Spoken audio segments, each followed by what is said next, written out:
बार्शीतील ज्या शाळांमध्ये RTE अंतर्गत ऍडमिशन होतात त्या शाळा बार्शीतील विद्यार्थी व पालकांवर अनेक वर्षांपासून अत्याचार करत आहेत. म्हणजे विषय काय आहे की त्यांचा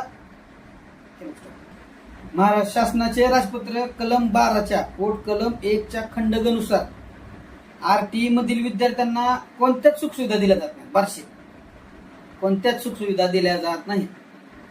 त्याच्या अंतर्गत येतात की गणवेश, पाठ्यपुस्तक, पुन्हा कुठले साहित्य असेल तर ते देण्यात यावे असा शासनाचा आदेश आहे.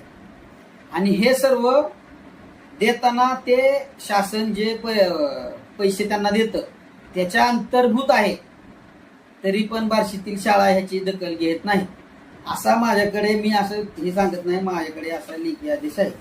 तो स्वतः गट शिक्षण अधिकाऱ्यांनी बार्शीतील सर्व ज्या शाळेत RTE अंतर्गत ऍडमिशन होतात त्यांना दिलेला आहे.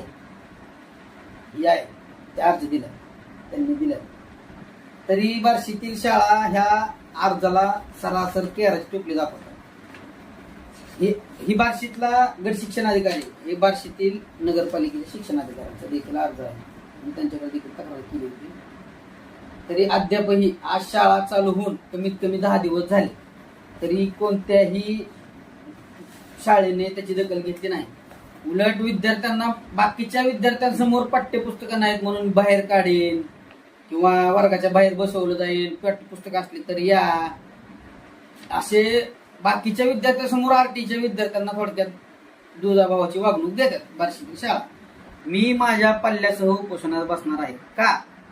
कारण असं आहे की जर पाठ्यपुस्तकच नसतील शाळेत तर उद्या तेवढ्या विद्यार्थ्यांमध्ये माझ्या मुलाला पाठ्यपुस्तक नाही म्हणून बाहेर काढणे, तिथं बाहेर काढण्यापेक्षा मी माझ्या पल्ल्यासह उपोषणात बसणार आहे.